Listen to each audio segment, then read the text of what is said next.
আমরা সাম্প্রতিক সহিংসতায় এখন পর্যন্ত আমাদের কাছে 136 আমাদের কাছে ছিল। তারপরে আমরা দেখলাম আরও 11 জন, যেটা নাকি আওয়ামী লীগের নেতাকর্মী, আমাদের যুবলীগের নেতাকর্মী, এগুলো মানে এই লিস্টের আওতায় ছিল। আমাদের একটা ওভারলোক হয়েছিল 136 প্লাস 11, 147 জন এখন পর্যন্ত আমাদের হিসাবে রয়েছে, তাই তো? হ্যাঁ, মৃত্যুর সংবাদ আমাদের কাছে আছে। এর মধ্যে ছাত্র যারা হত হয়েছেন, এর মধ্যে ছাত্রলীগের ছেলে যথেষ্ট পরিমাণ রয়েছে। এখানে বিভিন্ন শ্রেণী পেশার মানুষ রয়েছে, বিভিন্ন বয়সের মানুষ রয়েছে, বিভিন্ন রাজনৈতিক পরিচয়ের মানুষ রয়েছে। এইগুলি আপনাদেরকে ডিটেল আবার আমরা দিতে পারবো।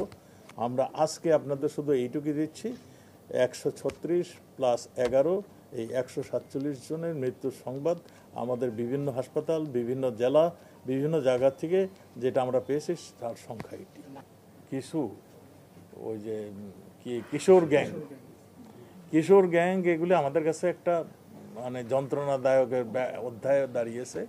এরা বুঝে না বুঝেই নানান ধরনের মানে অন্যায় কাজে লিপ্ত হয়ে যাচ্ছে।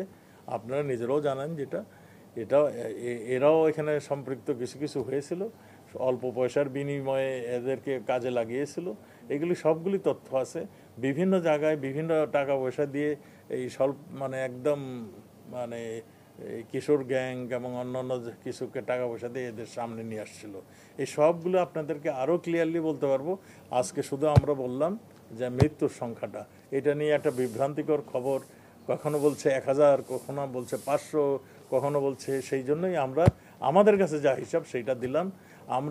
আমরা এখনও অনুসন্ধান করে যাচ্ছি, এখনও আমরা চালিয়ে যাচ্ছি যে মানে আরও কোথায় কোনো সংবাদ আছে কিনা। অযথা গুলি তারা করে না, প্রত্যেকটা গুলির হিসাব তাকে দিতে হয়, প্রত্যেকটা মৃত্যুর মানে হিসাব তাকে জবাবদিহি করতে হয়। কাজেই পুলিশ অযথা গুলি করেছে, শিশুকে মেরে ফেলছে, এইগুলি সম্পূর্ণই গুজব, অপপ্রচারণা। পুলিশ তাদের উপরে যখন মানে এই যে থানাগুলি আক্রমণ করেছে, সেখানে পুলিশ আহত হয়েছে, সেখানে পুলিশ নিহত হয়েছে।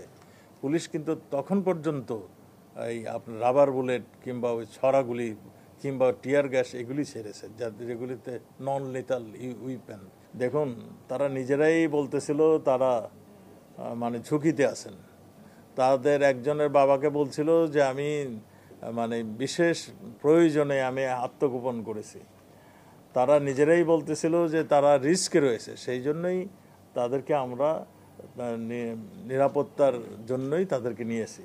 এবং তাদেরকে জিজ্ঞাসা করা হচ্ছিল যে এই কোন মানে রাজনৈতিক দল কিংবা কারা তোমাদেরকে এই ধরনের প্রচারণা দিয়েছে, যেতে কারণ পরবর্তী যে সহিংস রূপ নিল, এইগুলো আমরা তারাকে জিজ্ঞাসা করেছি, এগুলোর উত্তর তারা দিচ্ছে। এখন আমরা তাদেরকে এখনও অ্যারেস্ট করিনি, আমাদের হেফাজতে আছে। আমরা শীঘ্রই চিন্তা করছি যে তাদের যদি এই রিস্কটা মুক্ত হয়ে যায় তাহলে আমরা ছেড়ে দিতে পারবো কিনা সেটা আমরা হিসাব নিকাশ করছি। পুলিশ যদি মনে করে যে তাদের রিস্ক ফ্রি, তখনই তাদের ছেড়ে দেওয়া হবে। প্রত্যেকটা অ্যারেস্ট আমাদের গোয়েন্দা বাহিনী লিস্ট করে দিচ্ছে পুলিশকে। প্রত্যেকটা অ্যারেস্ট ভিডিও ফুটেজ দেখে করা হচ্ছে। এখন যদি কেউ বলে যে আমরা করিনি, আমরা যাইনি, ভিডিও ফুটেজটা তো রয়েছে।